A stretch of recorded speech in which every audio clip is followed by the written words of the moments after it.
मधुबनी आ दरभंगा में की अंतर छे? अंतर तो छे, बहुत कुछ अंतर छे। उदाहरण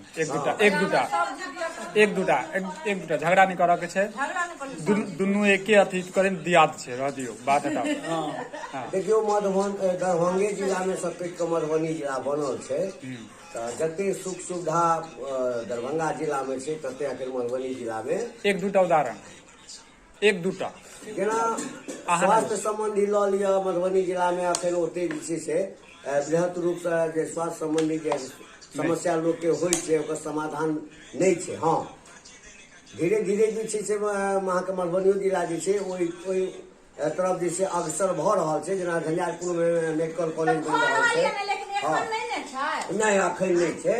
लोग के अगर मोन खराब होइ छै तो लोग दरभंगे भागे छै।